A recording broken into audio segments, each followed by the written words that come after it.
Hello my dear students, welcome to CLG online platform. आज जो है वो हम नीट का जो पेपर हुआ है उसका जो है वो हम सॉल्यूशन लेके आए हैं।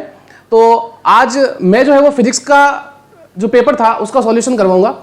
तो पेपर की अगर अपन बात करें तो नीट 2024 का जो पेपर है उसका जो लेवल है फिजिक्स के पोर्शन की बात करें तो वो सेम वैसा ही है जैसे पिछली बार था। और ये मैंने जो है वो कई बार मैंने क्लास में बोला था कि इस बार भी जो पेपर आएगा वो वैसे ही आएगा जैसे जो है वो पिछली बार आया था।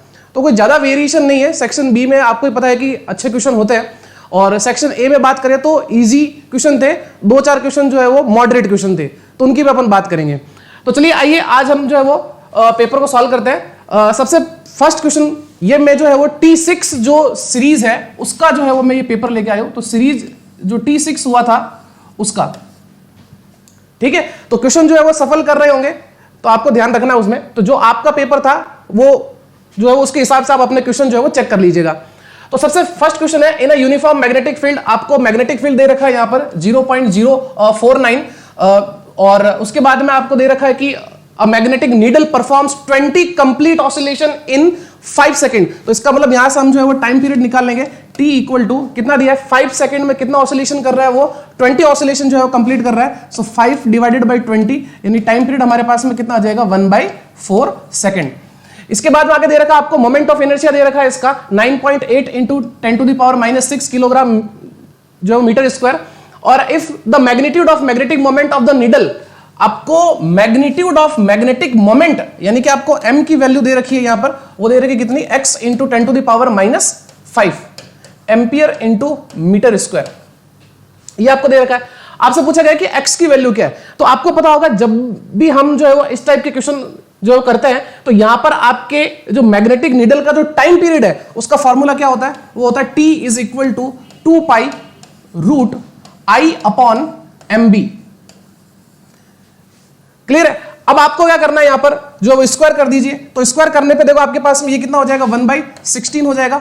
ये आपके पास में हो जाएगा 4π स्क्वायर रूट भी हट जाएगा यहां से और ये हो जाएगा आपके पास में I अपॉन में mb। अब सारी वैल्यूज आपको दे रखी है, ठीक है। ये आपके पास में I की वैल्यू भी क्वेश्चन के अंदर दे रखी है, ये I भी दे रखा है 9.8 इंटू 10⁻⁻6 किलोग्राम मीटर स्क्वायर।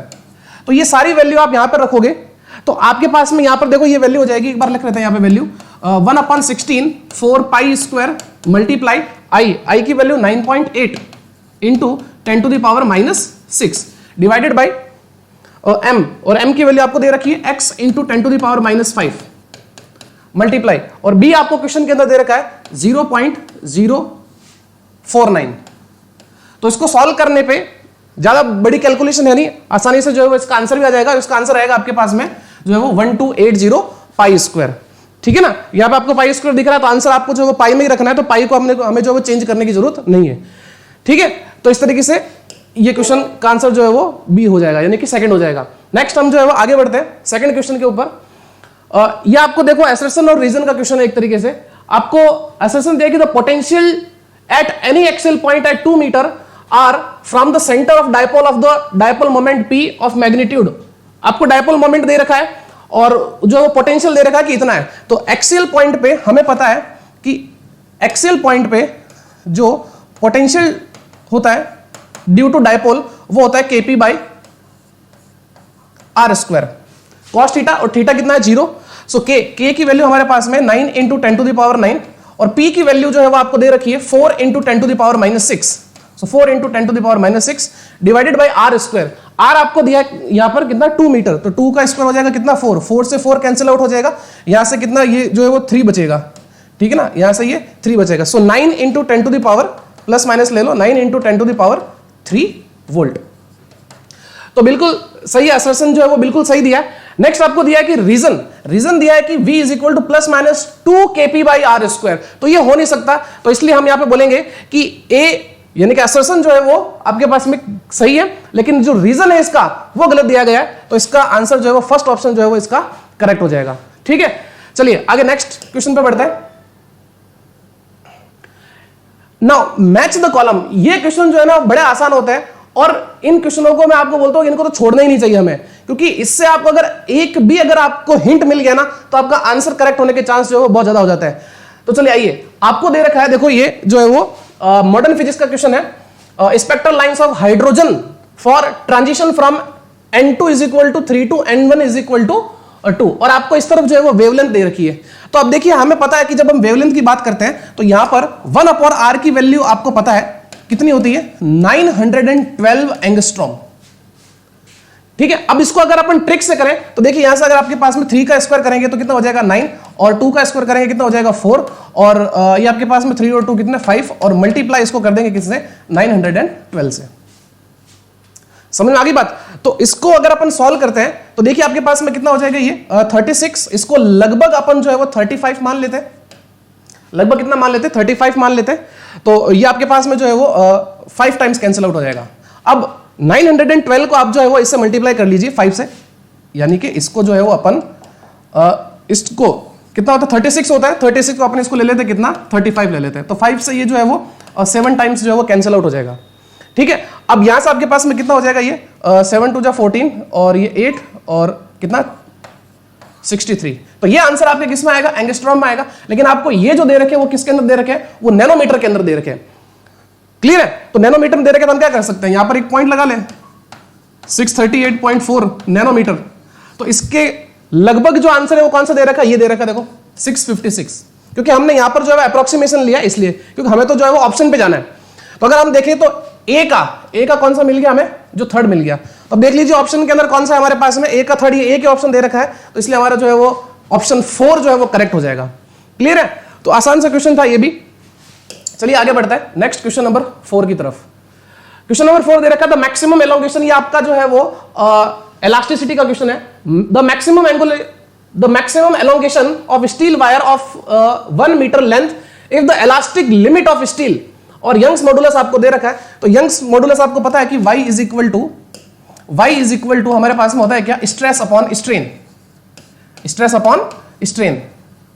ठीक है, तो स्ट्रेस अपॉन स्ट्रेन, स्ट्रेन क्या होता है, change in length upon original length. तो अब यहां से आपको जो है वो पूछा गया द मैक्सिमम एलोंगेशन, यानी कि आपको जो डेल्टा एल की वैल्यू पूछी गई है। बाकी वैल्यू आपको दे रखी है, देखो यहां पर कितना दे रखा है, जो यंग्स मॉडुलस दे रखा है 2 × 10⁻11, और यहां से आपके पास में स्ट्रेस जो है वो दे रखी है, यानी कि इलास्टिक लिमिट अपन यहां पे क्या बोलते हैं, स्ट्रेस को बोलते हैं, वो आपको दे रखा कितना 8 × 10⁸ मल्टीप्लाई एल आपको क्वेश्चन में दिया कितना 1 मीटर, तो यहां 1 रख लेंगे और डेल्टा एल जो है वो हमें यहां से फाइंड हो जाएगा। ठीक है, तो 2 से ये आपके पास में 4 टाइम्स कैंसिल आउट हो जाएगा, और ये इससे 3, तो आपके पास में ये हो जाएगा आंसर किसमें, मीटर के अंदर। So delta L is equal to answer आ जाएगा कितना 4 mm, 10⁻³ मीटर, तो उसको अपन किस में कन्वर्ट कर देंगे, mm के अंदर कन्वर्ट कर देंगे, तो आपके पास में आंसर आ जाएगा कितना 4 mm। सो इसलिए इसका आंसर जो है हो जाएगा आपके पास में कौन सा, थर्ड जो है वो इसका जो है वो राइट आंसर होगा। चलिए नेक्स्ट आगे की तरफ बढ़ते हैं, अगले क्वेश्चन की तरफ। क्वेश्चन नंबर 5 देखिए आपको दे रखा है, ये आपका जो है वो कॉलिजन का क्वेश्चन है। दो बॉडी दे रखी है, ए और बी, सेम मास दे रखे हैं उनके, और कैसा कॉलिजन कर रहे हैं, in elastic 1 dimensional question, in elastic 1 dimensional collision कर रहे हैं। ठीक है ना, आपको दे रखा है the body A moves with velocity v1 while body B is at rest before collision. तो इनका हम क्या करते हैं, कॉमन वेलोसिटी कैलकुलेट कर लेते हैं। तो कॉमन वेलोसिटी क्या हो जाएगी, दोनों का मास सेम दे रखा है, सो m × v1 plus m × 0 divided by m plus m कितना हो जाएगा, ये 2m हो जाएगा, और ये m से m कैंसिल आउट हो जाएंगे। और आपको बोला गया कि the velocity of the system after collision, तो आफ्टर कॉलिजन यही होती है, वो आपको दे रखा कितना v2 दे रखा है, so v2 is equal to v1 upon में 2। अब आपसे पूछा गया the ratio of v1 to v2, तो ये आपके पास हो जाएगा ये v1 upon v2 is equal to 2:1, कितना हो जाएगा 2:1। तो इसका ऑप्शन 4 जो है वो इसका करेक्ट हो जाएगा। तो ये भी आसान सा क्वेश्चन था। चलिए आगे बढ़ते हैं next question number 6, vernier calliper का। देखिए एक्सपेरिमेंटल स्केल से जो है वो ये क्वेश्चन आया है वर्नियर कैलिपर का। वर्नियर कैलिपर और स्क्रू गेज ये हम जो है वो यूनिट डायमेंशन के अंदर पढ़ते हैं। तो देखिए बहुत ही क्लियर आपको दे रखा है इस क्वेश्चन के अंदर कि in a vernier calliper n+1 division of vernier scale coincide with n division of main scale. तो सीधा सा आपको दे रखा है कि n+1 vernier scale division is equal to n main scale division. तो यहां से हमारे पास में 1 vernier scale division is equal to n upon n+1 main scale division हो जाएंगे। अब आपसे पूछा गया है कि द वर्नियर कांस्टेंट यानी कि लीस्ट काउंट आपसे पूछा गया है वो कितना होगा। सो लीस्ट काउंट आपके पास हो जाएगा कितना, 1 vernier scale division -1 main scale division होता है ना। 1 VSD -1 MSD वो आपके पास में क्या होता है, लीस्ट काउंट। सो 1 VSD आपको दिया है कितना, सॉरी उल्टा लिख लिया मैंने ये,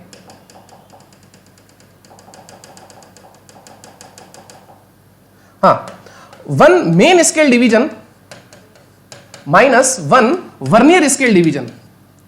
सो 1 मेन स्केल डिवीजन और -1 वर्नियर स्केल डिवीजन दे रखा आपको कितना, n/n+1 मेन स्केल डिवीजन। अब देखिए मेन स्केल डिवीजन कॉमन आ जाएगा और मेन स्केल डिवीजन क्वेश्चन में दिया कितना, देखो इफ 1 MSD रिप्रेजेंट 0.1 mm, लेकिन आप उसे लीस्ट काउंट किसके अंदर पूछा गया है, सेंटीमीटर में पूछा गया, तो इस बात का आप ध्यान रखिए। तो यहां से आपके पास में देखिए जो है वो मेन स्केल डिवीजन कॉमन आ जाएगा, n+1 चला जाएगा, n से n कट जाएगा, ऊपर 1 बचेगा। सो 1/n+1 मेन स्केल डिवीजन। और मेन स्केल डिवीजन आपको कितना दे रखा है, मेन स्केल डिवीजन दे रखा है 0.1 mm। अब इसको बदलेंगे सेंटीमीटर में, डिवाइडेड बाय 10 कर देंगे, तो यहां से आपके पास में ये पॉइंट हट जाएगा, 100 नीचे की तरफ आ जाएगा। सो 1/100 n+1 ये आ गया आपके पास में कितना, सेंटीमीटर। तो देखते हैं कौन सा ऑप्शन आपको दे रखा है, ऑप्शन नंबर 4 जो है वो दे रखा है, तो ये आपका जो है वो करेक्ट आंसर हो जाएगा। तो बहुत ही आसान सा क्वेश्चन दे रखा था, क्लासरूम में इस टाइप के हमने जो वो क्वेश्चन करवा रखे। चलिए आगे की तरफ बढ़ते हैं। नेक्स्ट क्वेश्चन नंबर 7, बहुत ही आसान सा सवाल था ये, बहुत ही आसान सा सवाल, इसमें पेन उठाने की भी जरूरत नहीं है। देखिए क्या दे रखा है, a thermodynamic system is taken through the cycle ABCD है, the work done by the gas along the path BC। देखो ये दे रखा आपको, इस पाथ के अलोंग पूछा आपसे, BC पाथ के अलोंग पूछा ये। अब यहां से देखिए ये ग्राफ आपको दे रखा P और V के बीच में, तो एक तरीके से कौन सा प्रोसेस हो गया, ये आइसोकोरिक प्रोसेस हो गया, यानी कि सम आयतनिक प्रक्रम हो गया। यानी कि BC जो दे रखा है वो कैसा प्रोसेस है, वो है आइसोकोरिक प्रोसेस, आइसोकोरिक प्रोसेस दे रखा है, आइसोकोरिक यानी कि सम आयतनिक। और सम आयतनिक प्रक्रम यानी कि आइसोकोरिक प्रोसेस में डेल्टा V बराबर में कितना होता है, 0। सो वर्क डन कितना हो जाएगा, 0। आंसर आ जाएगा इसका कितना, 3rd। ठीक है, आसान सा क्वेश्चन था। चलिए नेक्स्ट क्वेश्चन पे बढ़ते हैं आगे फटाफट। ये भी बिल्कुल कंसेप्चुअल क्वेश्चन है।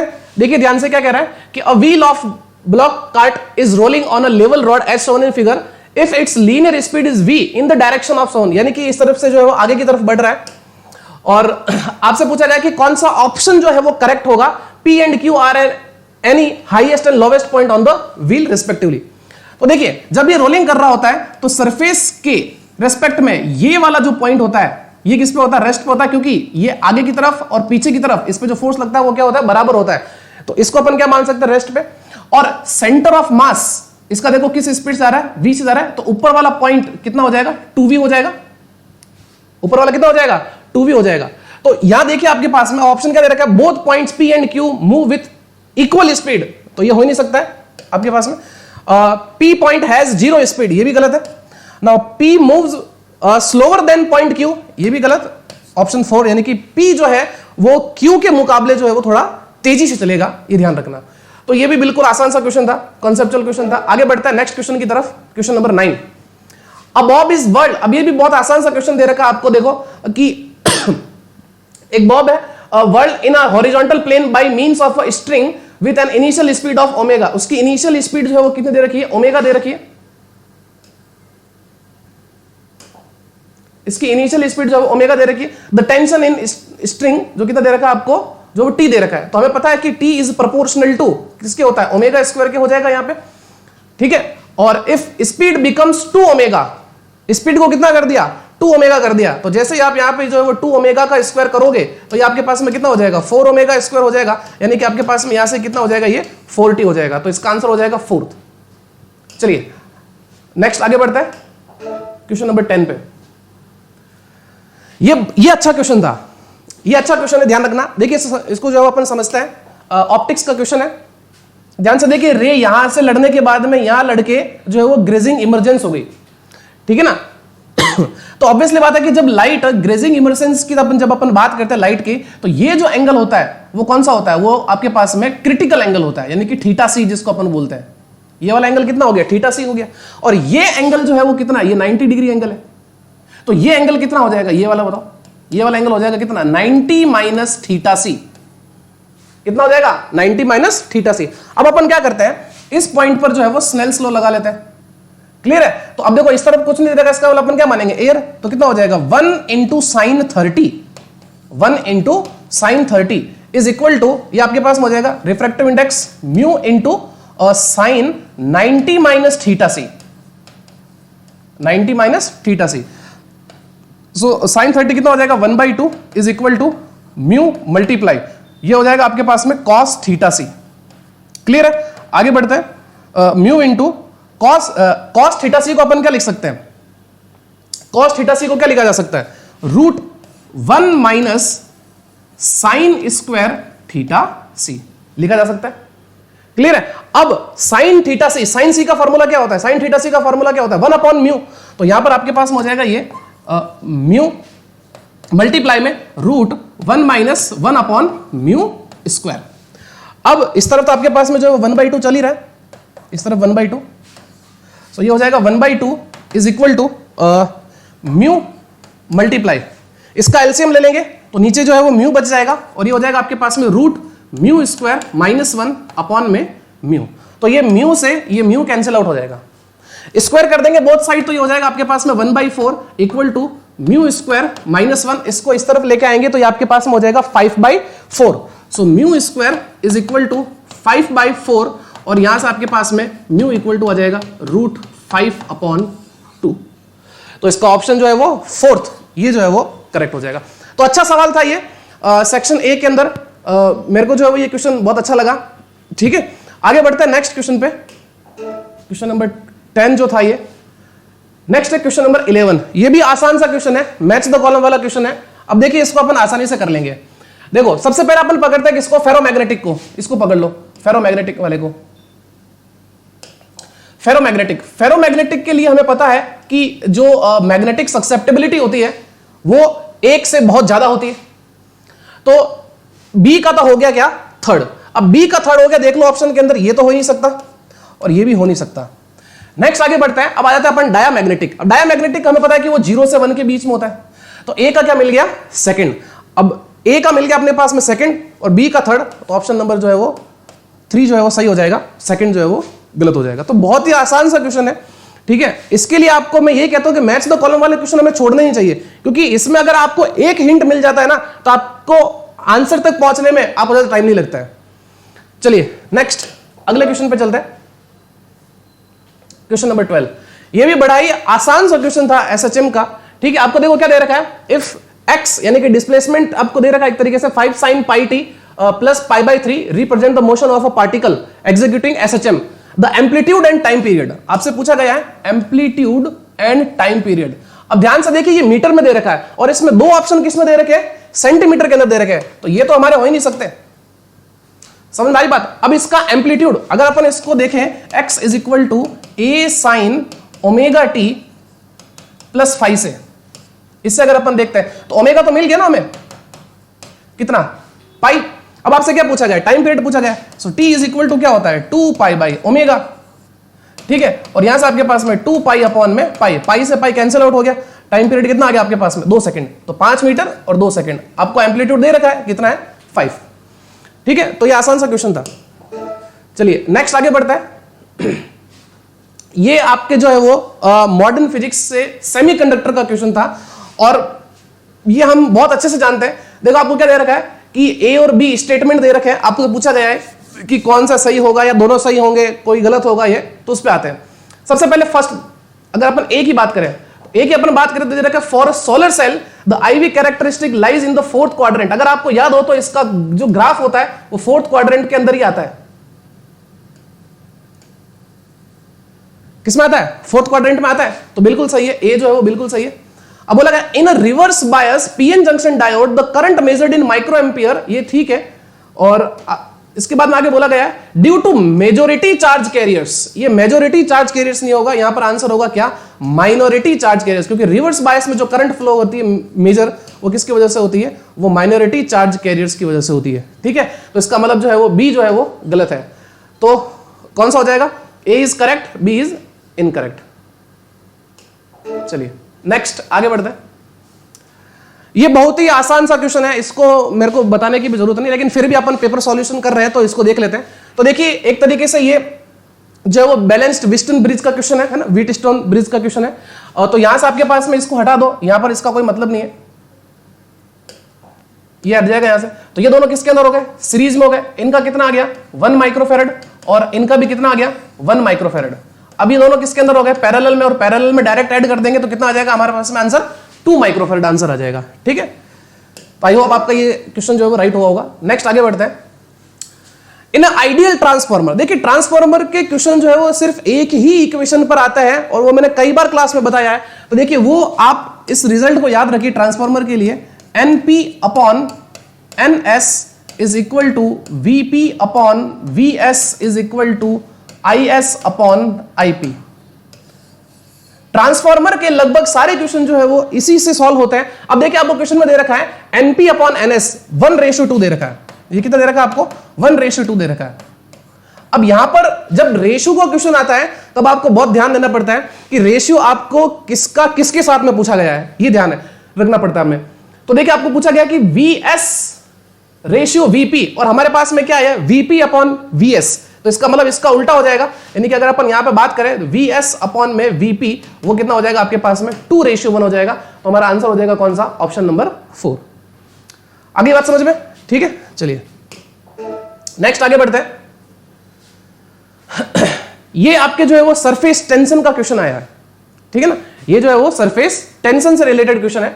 अब देखिए इसमें आपको क्या दे रखा है कि एक जो है वो थिन फ्लैट सर्कुलर डिस्क है जिसकी रेडियस आपको दे रखी है 4.5 सेंटीमीटर, और इसको जो है वो किसी वाटर के सरफेस पर रखा गया है। सरफेस टेंशन भी आपको दे रखी है। तो आपको पूछा गया है कि the excess force required to take it away from the surface, इस एक्सिस फोर्स कितना लगेगा।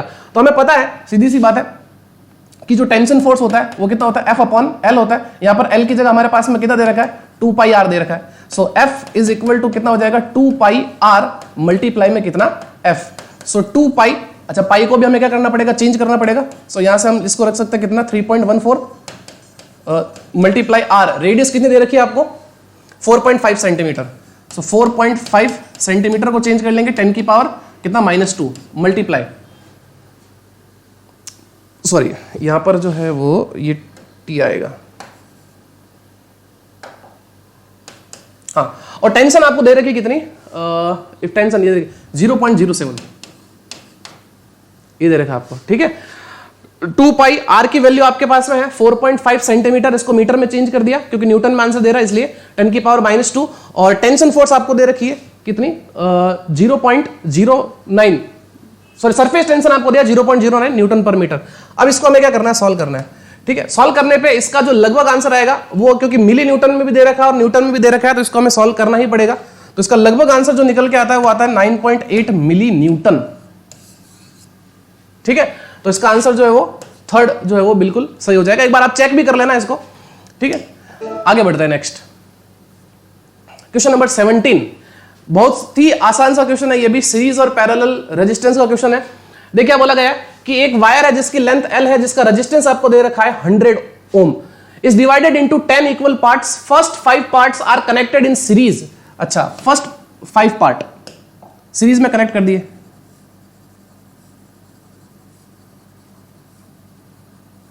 ठीक है। उसके बाद में next 5 parts are connected in parallel, ये लीजिए पैरेलल में कनेक्ट कर देते हैं,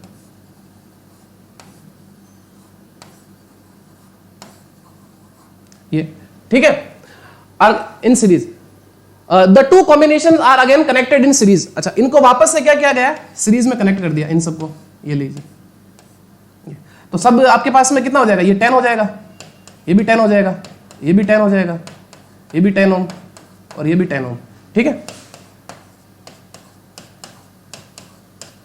तो इनका कितना हो गया 50, और इनका आपके पास में कितना हो गया 10/5, यानी कितना आ गया 2।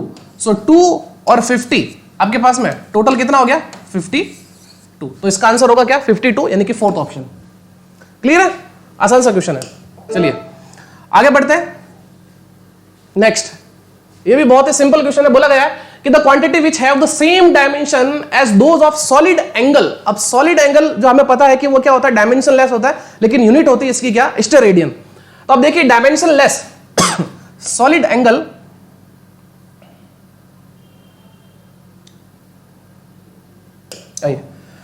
देखो सॉलिड एंगल की अगर अपन बात करें, सॉलिड एंगल तो ये क्या होता है, डायमेंशन लेस होता है। सॉलिड एंगल जो होता है वो डायमेंशन लेस होता है। अब इनमें से जो भी हमारे पास में डायमेंशन लेस क्वांटिटीज है वो हमारा जो करेक्ट आंसर होगा। तो देखिए अब इसमें से हमें पता है कि ध्यान से देखो, स्ट्रेन तो ये तो डायमेंशन लेस है, लेकिन ये इसकी यूनिट क्या होती है, आर्क, मीटर, सेंटीमीटर जो भी होगी, ठीक है, तो ये तो हो ही नहीं सकता।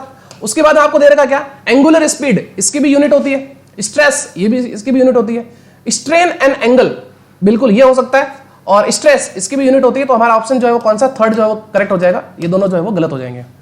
स्ट्रेन क्या होता है, स्ट्रेस, स्ट्रेन जो होता है वो हमारे पास में क्या हो जाएगा, क्योंकि यंग्स मॉडुलस क्या होता है, स्ट्रेस अपॉन स्ट्रेन, तो स्ट्रेन हो जाएगा stress upon Young's modulus of elasticity, दोनों की यूनिट कैंसिल आउट हो जाएगी क्योंकि सेम होती है, तो ये डायमेंशन लेस हो जाएगा। और एंगल ये भी क्या होता है, डायमेंशन लेस होता है, ठीक है, लेकिन यूनिट होती है। चलिए आगे बढ़ते हैं नेक्स्ट। ये अच्छा क्वेश्चन दे रखा है ना, यहां पे आपके जो है वो लेंज लॉ लगेगा। तो ध्यान से देखिए आपको क्या दे रखा है कि ये जो मैग्नेट है इससे दूर जा रहा है, ये मैग्नेट क्या हो रहा है, इससे दूर जा रहा है। तो यानी कि देखिए, यानी कि इस कॉइल के पास में आ रहा है, तो यहां पर क्या बन जाएगा, ध्यान से देखो, लेंज लॉ क्या कहता है कि जो हो रहा है उसका अपोज करना। तो यहां पे हो क्या रहा है कि साउथ पोल इसके नजदीक आ रहा है, तो यहां पर क्या बन जाएगा, साउथ पोल बन जाएगा। और इस तरीके से यहां इस कॉइल से नॉर्थ पोल जो दूर जा रहा है, तो दूर जा रहा है, लेकिन इसको क्या करना, हमें पास बुलाना था। पास बुलाने का काम कौन करेगा, साउथ पोल करेगा। बात समझ में आ गई। तो जब अगर हम इस तरफ से देखेंगे, तो यहां अगर अपन जो है वो करंट की डायरेक्शन देखें तो कैसे हो गई आपके पास में, यहां से करंट इस डायरेक्शन में बने, यहां जो करंट है वो इस डायरेक्शन में फ्लो कर रही है, यानी कि कैसे, D to C की तरफ। ये होगा ना, इस तरफ से देखो अगर साउथ पोल, तो अगर जहां साउथ पोल होता है वहां करंट कैसी होती है, क्लॉकवाइज होती है, और जहां नॉर्थ पोल होता है वहां कैसी होती है, एंटी क्लॉकवाइज होती है। और यहां अगर अपन बात करें तो करंट की डायरेक्शन ये होगी। बात समझ में आ गई। तो यहां से आपके पास में करंट की डायरेक्शन क्या हुई, A से B की तरफ, है ना। तो यहां क्या हुई, A से B, और यहां क्या हुई आपके पास में, D से C। तो फर्स्ट कॉइल में हो जाएगी, सॉरी फर्स्ट सोलेनॉइड में हो जाएगी क्या, A से B, और सेकंड में क्या हो जाएगी, D से C। तो A से B इसमें भी, ये B से है तो ये तो हो नहीं सकते, A से B, ये C से D बोल रहा है तो ये भी नहीं हो सकता, तो थर्ड इसका जो है वो करेक्ट हो जाएगा। क्लियर है। चलिए नेक्स्ट आगे बढ़ते हैं। ये भी आपके पास में करंट इलेक्ट्रिसिटी का क्वेश्चन है। देखो आपको यहां से पूछा गया कि the terminal voltage of the battery whose EMF आपको दे रखा है 10 वोल्ट, इंटरनल रेजिस्टेंस दे रखा है 1 ohm, when connected through the external resistance 4 ohm. तो आपसे टर्मिनल वोल्टेज पूछा गया है, ठीक है ना। यहां से आपको क्या पूछा गया है, टर्मिनल वोल्टेज पूछा गया है। तो टर्मिनल वोल्टेज के लिए हमें पता है कि V इज इक्वल टू क्या होता है, E माइनस आई आर, ये फॉर्मूला पता है। सो V हमें कैलकुलेट करना, ठीक है। ईएमएफ कितना है इसका, 10 है, माइनस अब करंट कितनी फ्लो कर रही है। तो करंट के लिए हम क्या करते हैं बताओ, करंट के लिए हम क्या करेंगे कि जो बैटरी लगा रखी है वो, और टोटल रेजिस्टेंस तो कितना लगा रखा आपके पास में, 10 डिवाइडेड बाई 4 प्लस 1 कितना हो जाएगा, 5 मल्टीप्लाई रेजिस्टेंस कितना है इसका, 1। तो ये इससे 2 टाइम्स कैंसिल हो जाए, और आपके पास में कितना बचेगा, 8 वोल्ट। तो टर्मिनल वोल्टेज कितना आ गया, 8 वोल्ट। कहां दे रखा है, ऑप्शन ए। तो बहुत ही आसान सा क्वेश्चन है। चलिए नेक्स्ट आगे की तरफ बढ़ते हैं। अगला क्वेश्चन, ये भी जो है वो मॉडर्न फिजिक्स का क्वेश्चन है, ठीक है। अब देखो यहां पर आपको पूछा गया ग्राफ 1 अपॉन लैम्डा स्क्वायर और काइनेटिक एनर्जी के साथ में, ठीक है। तो अब देखिए ध्यान से, काइनेटिक एनर्जी और वेवलेंथ के बीच में क्या रिलेशन होता है। तो हमें पता है कि लैम्डा इज इक्वल टू होता है h अपॉन में √2m/e। क्लियर है। अब यहां पर क्या करिए, इसका स्क्वायर कर दीजिए, स्क्वायर करेंगे या इसको उल्टा कर दीजिए, तो यहां से आपके पास में हो जाएगा 1 upon lambda square is equal to 2m/e upon में h स्क्वायर। बोलो सही है। अब देखो इसको कहां पर रखा गया, इसको रखा गया y पर, E को कहां रखा गया है, इसको रखा गया कहां पर, x पर। तो ध्यान से देखिए, ये आपके पास में क्या हो जाएगा, ये वाली चीज, ये बन जाएगा आपके पास में m बन जाएगा। तो यानी कि y is equal to mx, और c तो क्या है, एक तरीके से 0, यानी इंटरसेप्ट यहां पर कितना है, 0। तो ग्राफ कैसा बनेगा, स्ट्रेट लाइन ग्राफ बनेगा। कैसा ग्राफ बनेगा, स्ट्रेट लाइन। कौन सा ऑप्शन दे रखा है, ऑप्शन नंबर सेकंड, ये करेक्ट हो जाएगा। ठीक है, तो बहुत ही आसान सा क्वेश्चन था ये भी, बस आपको थोड़ा सा ध्यान रखना था यहाँ पे कि क्योंकि ग्राफ बनाने के लिए हमारे पास में इक्वेशन का होना जरूरी है। तो किसके इसके बीच में, 1/λ² और e के बीच में। तो ये आपके पास में, इसके बीच में अगर आप की इक्वेशन पता है आपको, तो आप ग्राफ जो है वो आसानी से बना लोगे। चलिए नेक्स्ट आगे बढ़ते हैं। 21 क्वेश्चन हो चुके हैं, 22 पर आ जाता है। बोला गया है कि आपको कुछ स्टेटमेंट दे रखे हैं इस क्वेश्चन के अंदर, और बोला गया कि कौन सा जो है वो सही है। सबसे पहले first, energy of photon E is equal to H nu, बिल्कुल सही है। अबे ये क्या हो गया, E is equal to H nu, बिल्कुल सही है। The velocity of photon is C, ये भी सही है। Momentum of photon h nu upon C, ये भी बिल्कुल सही है। ठीक है, in a photon electron collision both total energy and total momentum are conserved, ये भी सही है।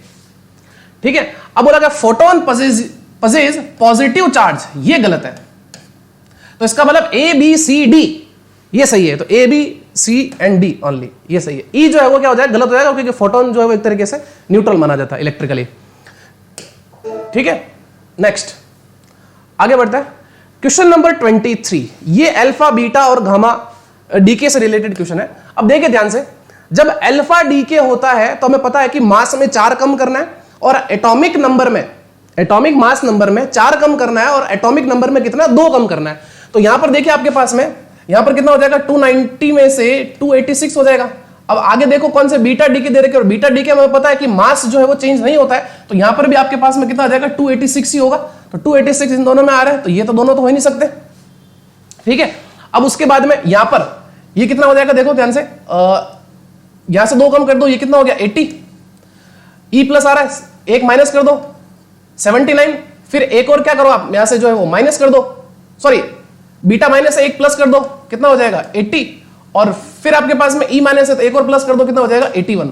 सो कितना, 286 और 81, यानी कि question number, sorry option number second जो है वो इसका राइट हो जाएगा।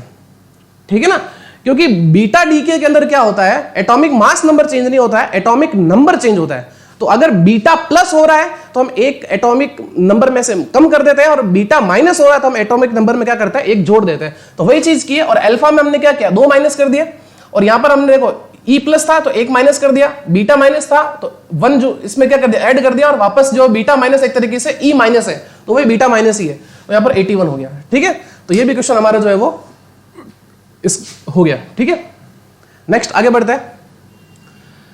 क्वेश्चन नंबर 24 क्या बोल रहा है कि at any instant of time displacement आपको दे रखा है, डिस्प्लेसमेंट आपको दे रखा है, वो दे रखा है x is equal to 2t minus 1, और फोर्स आपको दिया है कितना, जो है वो 5 न्यूटन। आपसे बोला गया क्या, इंस्टेंटेनियस पावर। इंस्टेंटेनियस पावर क्या होती है, F इंटू वी होती है। तो यहां से वेलोसिटी निकाल लेंगे, यहां से वेलोसिटी कितना आ जाएगा, 2 मीटर पर सेकेंड।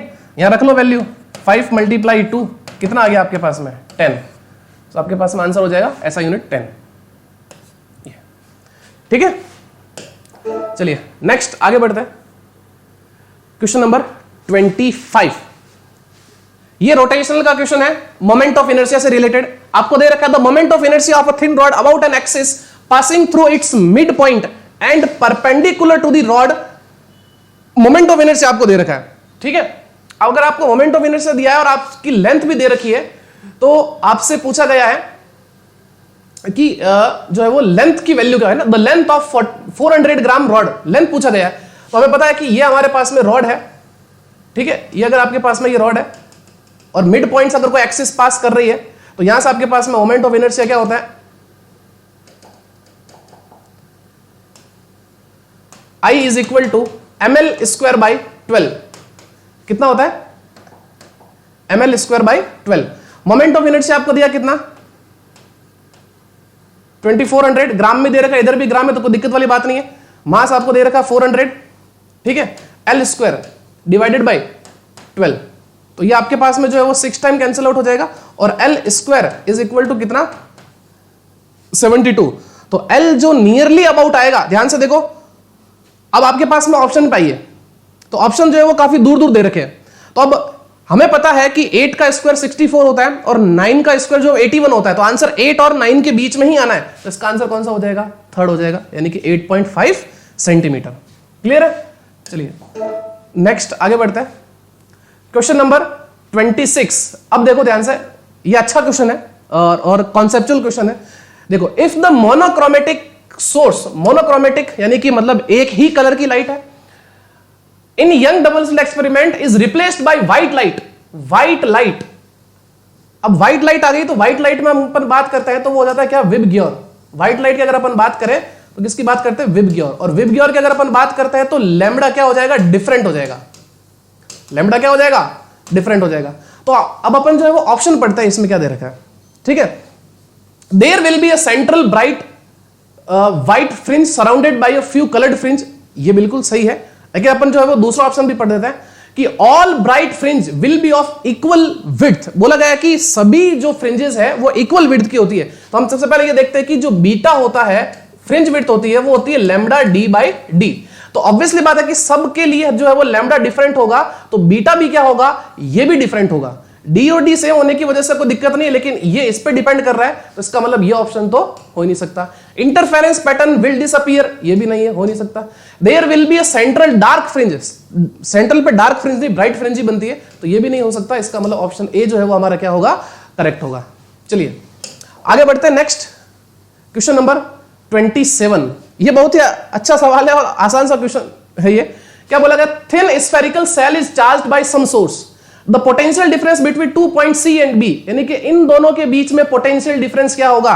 तो हमें पता है कि अगर कोई स्फेरिकल सेल है, उसके सरफेस पे जो चार्ज, उसके सरफेस पे जो पोटेंशियल होता है, वही पोटेंशियल क्या होता है? उसके अंदर भी होता है। तो इसका मतलब क्या हुआ कि यहां अगर अपन बात करते हैं इसकी पोटेंशियल डिफरेंस की, आपसे ये पूछा गया कि C और P के बीच में पोटेंशियल डिफरेंस क्या होगा, तो जो पोटेंशियल यहां है वही पोटेंशियल यहां पर भी होगा। तो इसका मतलब उसके अंदर जो पोटेंशियल है वो भी वही है जो उसके सरफेस पे, तो आंसर क्या हो जाएगा इसका? 0। तो पोटेंशियल डिफरेंस कितना होगा? 0 होगा, ठीक है ना, क्योंकि जो सरफेस पे पोटेंशियल होता है वही अंदर भी पोटेंशियल होता है, इस वजह से। तो कंसेप्चुअल क्वेश्चन है ये, ध्यान रखो। नेक्स्ट, अब ये तो बहुत ही आसान सा क्वेश्चन है। देखो, लॉजिक गेट का क्वेश्चन है, ध्यान से देखो। ये आपके पास में नैंड गेट कर रखा है, तो ये क्या करेगा? इसका बार कर देगा, यानी कि A बार, यहां पर भी क्या होगा? B बार। अब नेक्स्ट क्या लगा रखा है? Nor gate. नॉर गेट का काम होता है जोड़कर बार लगाना, तो A बार प्लस B बार का होल बार। अब जब होल बार दे रखा है तो यहां पर लगाएंगे डी मॉर्गन थ्योरम, प्लस को बना लो क्या? डॉट, और इन पर क्या लगा लो? इंडिविजुअल बार लगा लो। इस पर भी बार आ जाएगा और इस पर भी बार आ जाएगा, तो ये हो जाएगा आपके पास में A डॉट B। और A डॉट B का मतलब कौन सा गेट? AND gate. तो ऑप्शन हमारा जो है वो सेकंड जो है वो करेक्ट हो जाएगा। क्लियर है? चलिए नेक्स्ट आगे बढ़ते हैं। अब देखिए, ये जो क्वेश्चन है ना, अगर आपने A और B को लेके चला, अगर आप जो है वो A और B को लेके चले, क्योंकि कई स्टूडेंट्स ने इस क्वेश्चन में टाइम भी लगाया होगा, क्योंकि आसान सा क्वेश्चन है ये। अब ध्यान से देखो, क्योंकि हम यहां पर ऑप्शन भी देखेंगे कि ऑप्शन किस तरीके से दे रखे हैं। अगर आप B को ध्यान से देखिए तो B का उल्टा कर रखा है यहां पर, ये ध्यान से देखो, 0 का उल्टा हो रखा है। यहां पर देखो 1 का वापस रिवर्स हो रखा है, 0 का 1 हो गया, 1 का 0, फिर 0 का 1 और 1 का 0।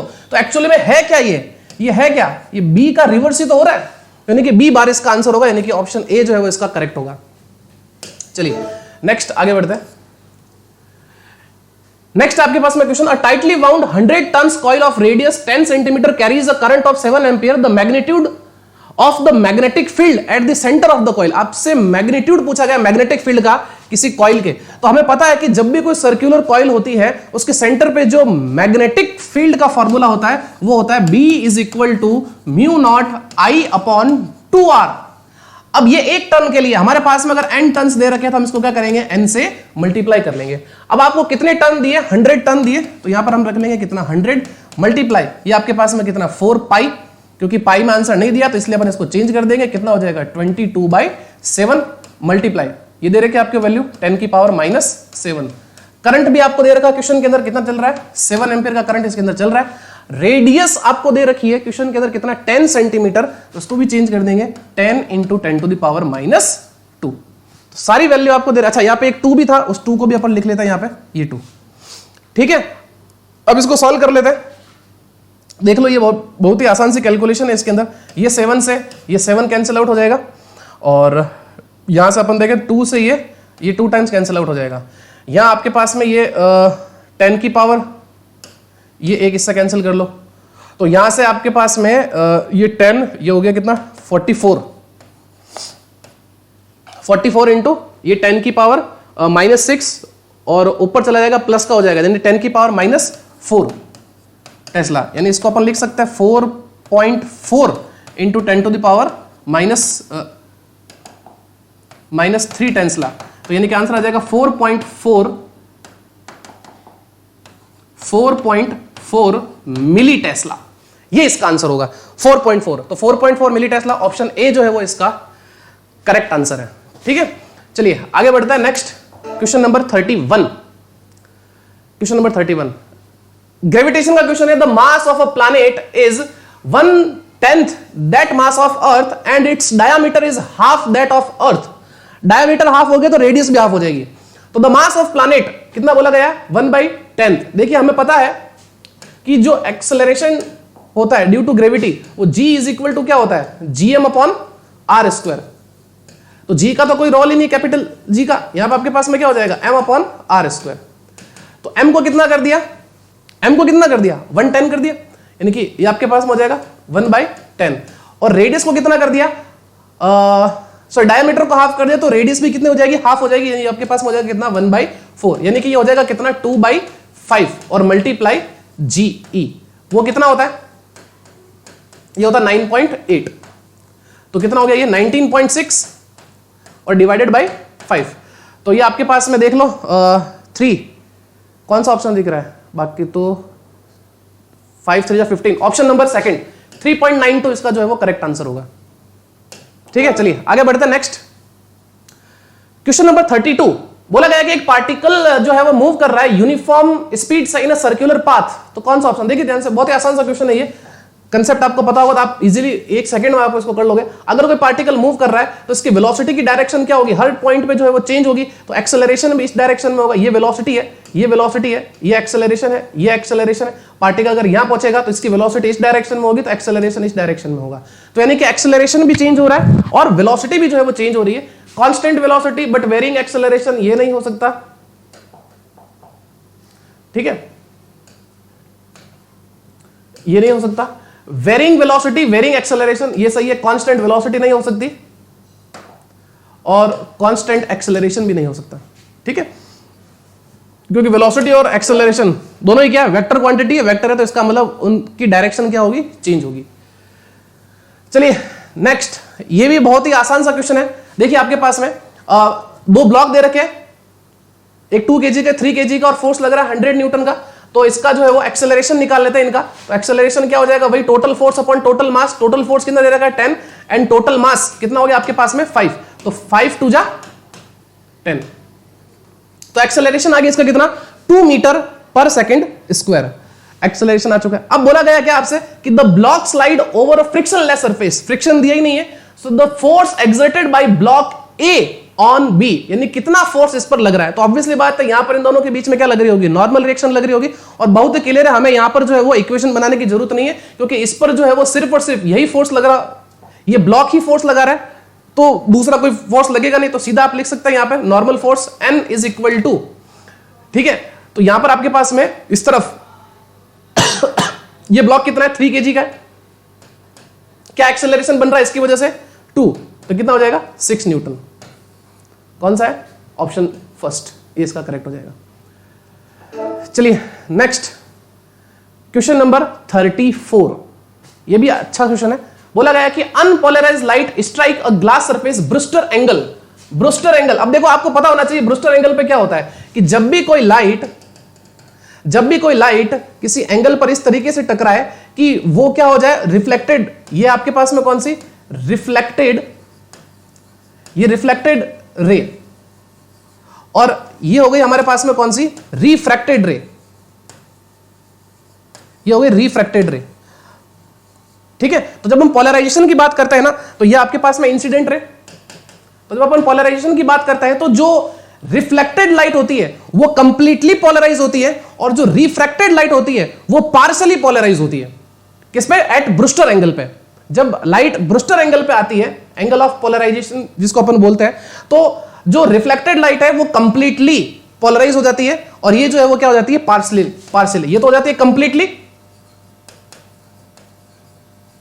और ये हो जाती है क्या? Partially.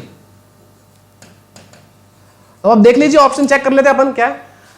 Both reflected and refracted light will be completely polarise. गलत।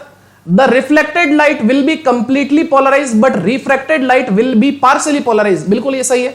The reflected light will be partially, लेकिन इसमें सिर्फ इस ऑप्शन में सिर्फ इसी के बारे में बताया गया, रिफ्लेक्टेड लाइट के बारे में, लेकिन वो भी गलत है, पार्शियली हो नहीं सकता। The refracted light will be completely polarise, तो ये भी नहीं हो सकता, यानी कि यही सही है।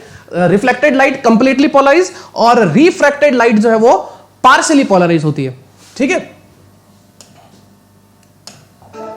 चलिए सेक्शन ए का लास्ट क्वेश्चन आपके पास में बच चुका है, ये रहा आपके पास में। अब ये क्वेश्चन है ना, फिजिक्स का थोड़ा कम लगता है और केमिस्ट्री का थोड़ा ज्यादा लगता है, ठीक है ना। अब इसके अंदर आपको क्या दे रखा है, देखो कि atoms are electrically neutral as they contain equal number of positive and negative charge. बिल्कुल सही है, स्टेटमेंट फर्स्ट जो है वो बिल्कुल करेक्ट है। ठीक है, अब सेकंड आपसे पूछा गया कि atoms of each elements are stable and emit their characteristic spectrum. अब देखिए स्टेबल हो नहीं सकता है, ठीक है ना, क्योंकि अलग अलग जो है वो अलग अलग एलिमेंट की जो प्रॉपर्टी होती है वो अलग अलग होती है। तो इसलिए यहां पर अपन ये जो स्टेटमेंट दे रहा है कि atoms of each elements are stable, तो ये जो है वो थोड़ा गलत बोल रहा है। तो इसका मतलब स्टेटमेंट फर्स्ट जो है वो करेक्ट है, सेकंड जो है वो क्या होगा? इनकरेक्ट होगा। Statement first is correct but second is incorrect, तो ऑप्शन ए जो है वो हमारा, यानी कि फर्स्ट जो है वो करेक्ट होगा। तो ये है हमारे जो है वो सेक्शन ए। ठीक है, काफी इजी था, 2-3 क्वेश्चन को छोड़ के बाकी इसमें जो है वो काफी अच्छे सवाल थे और बहुत ही इजीली जो है वो आपके 1 मिनट के अंदर अंदर जो है वो सॉल्व हो जाते हैं। ठीक है, चलिए तो अब हम बात करते हैं हम सेक्शन बी से, और सेक्शन बी के हम जो है वो ये क्वेश्चन नंबर 36 से जो है हम स्टार्ट करते हैं इसको। तो आई होप आपका ये भी अच्छा हुआ है। तो देखिए क्वेश्चन नंबर 36 आपको क्या कह रहा है। तो अब ये जो क्वेश्चन है वो काफी अच्छे क्वेश्चन है, ठीक है ना। और अब देखिए इसमें क्वेश्चन नंबर 36 क्या कह रहा है कि if the plates of parallel plate capacitor connected to a battery are move close to each other, यानी कि पैरेलल प्लेट कैपेसिटर की अगर अपन बात करें, जैसे कि ये पैरेलल प्लेट कैपेसिटर है, ठीक है, और इसको क्या किया गया है, कनेक्टेड टू अ बैटरी, इसको एक बैटरी से जो है वो कनेक्ट कर दिया, ठीक है। देन अब देखिए, अब इस टाइप के क्वेश्चन में आपको बहुत ध्यान रखना पड़ता है, ये ध्यान, जल्दबाजी में हम इस क्वेश्चन को जो है वो गलत नहीं कर सकते। तो देखिए अब आपसे क्या बोला गया, the charge store in it increases, क्या चार्ज बढ़ रहा है। तो ध्यान से देखिए, जब आपने इसको किसी बैटरी से कनेक्ट कर दिया, यानी कि आपने इसको बैटरी से कनेक्ट कर दिया, तो V तो क्या हो गया, यहां पे कांस्टेंट हो गया, V क्या हो चुका है, यहां पर कांस्टेंट हो चुका है। अब बात करते हैं चार्ज क्या हो रहा है। तो चार्ज का फॉर्मूला क्या होता है, Q is equal to CV, समझ आ रही बात। तो V तो कांस्टेंट हो गया। आप C के बारे में बात करेंगे, C बढ़ रहा है या घट रहा है, तो C इज इक्वल टू हमारे पास में होता है epsilon not A divided by D, ठीक है। अब क्या बोला गया कि are move close to each other, यानी कि ये जो प्लेट्स है वो क्या आ रही है, पास में आ रही है। तो पास में आ रही है, इसका मतलब क्या होगा, डिस्टेंस कम होगा तो C क्या होगा, बढ़ेगा। और अगर C बढ़ेगा, अगर ये C की वैल्यू क्या हो रही है आपके पास में, अगर जो है वो ये वैल्यू बढ़ रही है, तो Q भी क्या होगा, बढ़ेगा। इसका मतलब ये सही दे रखा आपको कि the charge store in it increases. Next क्या बोला गया, the energy stored in it decreases. अब एनर्जी क्या होता है हमारे पास में, U is equal to half Q into V, यही होता है। अब V कांस्टेंट है V तो कांस्टेंट है, लेकिन ये बढ़ रहा है ना, यहां पर आपके पास में ये तो कांस्टेंट हो गया, लेकिन ये वाली वैल्यू क्या हो रही है, ये तो बढ़ रही है, ये बढ़ेगी तो एनर्जी भी क्या होगी, बढ़ेगी। और यहां पर क्या लिख रखा है, डिक्रीजेस, इसका मतलब ये क्या हो गया, गलत हो गया। नाउ इट्स कैपेसिटेंस इंक्रीजेस, बिल्कुल सही है, यहां पर कैपेसिटेंस क्या हो रहा है, बढ़ रहा है, तो यानी कि ये सही हो जाएगा। The ratio of charge to its potential, ratio of charge to its potential remains the same. अब ध्यान से देखो, चार्ज और पोटेंशियल का रेशियो, सॉरी चार्ज और पोटेंशियल का रेशियो बोला Q अपॉन V, ये क्या बोला गया कि ये क्या है, सेम है। तो ध्यान से देखो, Q upon V is equal to क्या होता है, C होता है। Q upon V is equal to क्या होता है C, और कैपेसिटेंस जबकि क्या हो रहा है यहां पर बढ़ रहा है, लेकिन यहां पर ये क्या कह रहा है कि रिमेन्स सेम, जो कि क्या है गलत है, तो इसका मतलब ये भी क्या हो गया गलत हो गया। Now the product of charge end voltage increases, product of charge end voltage increases बोल रहा है, और कहीं ना कहीं Q इंटू वी किसको बता रहा है, पोटेंशियल एनर्जी को ही बता रहा है। तो अगर ये बढ़ रहा है तो इसका मतलब आपके पास में क्या होगा, क्या दे रखा है, the product of charge end voltage increases, बिल्कुल सही है, ये बढ़ रहा है, ध्यान से देखिए, तो इसका मतलब E भी सही हो जाएगा। तो हमारे पास में यहां पर कौन सा हो जाएगा, A, C और E। आपसे यही पूछा गया choose the most appropriate answer from the options below, यानी कि A, C और E जो है वो यहां पर ये सही हो जाएंगे। तो आई होप ये क्वेश्चन भी आपका राइट हुआ होगा। आगे बढ़ते हैं नेक्स्ट क्वेश्चन की तरफ। क्वेश्चन नंबर जो है वो 37। अब ये आपको जो है वो केटीजी का क्वेश्चन है। The following graph T and V curves of ideal gas आपको दे रखे हैं, प्रेशर दे रखा है, तो ये ग्राफ आपको बन रखा है किस पे, T और V के बीच में। तो यानी कि प्रेशर क्या है, यहां पर कांस्टेंट है, यानी कि एक तरीके से क्या लग रहा है, चार्ल्स लॉ लग रहा है। क्या लग रहा है, चार्ल्स लॉ। तो चार्ल्स लॉ की बात करें तो प्रेशर क्या है यहां पर, कांस्टेंट, प्रेशर क्या है, कांस्टेंट। और जब चार्ल्स लॉ की बात करते हैं सो T प्रोपोर्शनल टू क्या होता है, V होता है। So T upon V is equal to क्या हो जाएगा, कांस्टेंट हो जाएगा, यानी कि किसके बराबर होगा, प्रेशर। और T अपॉन V यहां से ये किस चीज को बताएगा, स्लोप को बता रहा है। देखिए ध्यान से, T upon V perpendicular upon base है ना, इस तरीके से क्या होगा, ये स्लोप हो जाएगा। तो इसका मतलब क्या होगा कि जिसकी स्लोप ज्यादा होगी उसका प्रेशर भी क्या होगा, ज्यादा। स्लोप ज्यादा तो प्रेशर भी क्या होगा, ज्यादा होगा। तो ध्यान से देखिए, पहले वाले की स्लोप ज्यादा है, दूसरे वाले की कम है, तीसरे वाले की कम है। इसका मतलब क्या हो जाएगा, P1 is greater than P2 is greater than P3। तो यहां से हमारे पास में ऑप्शन नंबर सेकंड जो है वो इसका क्या हो जाएगा, करेक्ट हो जाएगा। चलिए नेक्स्ट, अब आगे बढ़ते हैं नेक्स्ट क्वेश्चन की तरफ। 37, ये भी अच्छा क्वेश्चन है, देखो ध्यान से इसको। अब यहां पर हमें जो है वो ये ऑप्शन चेक करना है, क्योंकि ये डायरेक्ट जो है वो ऑप्शन पे दे रखा है। Choose the correct circuit which can achieve the bridge balance, है ना। आपसे बोला गया कि करेक्ट सर्किट आपको जो है वो ऐसे आपको चूज करना है जो क्या करे, ब्रिज को बैलेंस बनाए रखे। तो ध्यान से देखो, यहां पर बीच में जो है ना वो डायोड भी दे रखा है, समझ में आ रही बात। तो अब यहां पर अगर अपन बात करें तो ये देखो आपके पास में ये प्लस है, ये माइनस है, तो यहां पर भी क्या होगा, ये प्लस और ये जो है वो जो माइनस हो जाएगा, ये माइनस, ये प्लस, ये माइनस, और यहां पर भी प्लस हो जाएगा, माइनस प्लस। यहां पर अपन ये थोड़ा बना लेते हैं, प्लस माइनस और प्लस माइनस। अब देखिए पहले डायोड पे आ जाते हैं। तो डायोड देखो यहां पर किस में है, ये डायोड यहां पर, ये है फॉरवर्ड बायस में। यहां पर डायोड किसके अंदर है, ये फॉरवर्ड बायस में। यहां पर आ जाते हैं, यहां पर डायोड किस में है, ये देखो रिवर्स बायस में, ये रिवर्स बायस के अंदर आ गया, ठीक है। और यहां पर अपन बात करें तो ये भी किसके अंदर हो जाएगा, ये भी रिवर्स बायस के अंदर हो जाएगा, क्योंकि ये आपके पास में N जो है वो पॉजिटिव से कनेक्टेड हो गया, तो इसका मतलब ये भी किसके अंदर हो गया, ये भी रिवर्स बायस में हो गया। तो रिवर्स बायस वाली कहानी तो गलत हो गई यहां पर हमारे पास में। तो जो रिवर्स बायस है तो यहां पर डायोड क्या करेगा, सर्किट को ओपन कर देगा। सर्किट ओपन करने से यहां पर बैलेंसिंग कंडीशन नहीं मिल पाएगी, समझ में आ रही बात। चलिए तो आगे बात करते हैं यहां पर हम कि ये वाले दो ऑप्शन हमारे पास में बच गए, दो ऑप्शन हमारे पास में क्या हो चुके हैं, गलत हो चुके हैं। तो अब यहां अगर अपन बात करिए तो देखिए यहां पर अब जो डायोड है वो फॉरवर्ड बायस में है, तो फॉरवर्ड बायस में है तो यहां पर सर्किट क्या हो जाएगा, एक तरीके से शॉर्ट सर्किट हो जाएगा। यानी कहने का मतलब है कि एक वायर की तरह बिहेव करेगा, और जब भी हम किसी रेजिस्टेंस की दोनों एंड को किसी एक पॉइंट से कनेक्ट कर देते हैं तो वहां पर क्या हो जाता है, एक तरीके से शॉर्ट सर्किट हो जाता है, समझ में आ रही बात। तो यानी कि ये रेजिस्टेंस यहां पर कोई काम का नहीं रहेगा। तो हमारे पास बचा ऑप्शन कौन सा, थर्ड।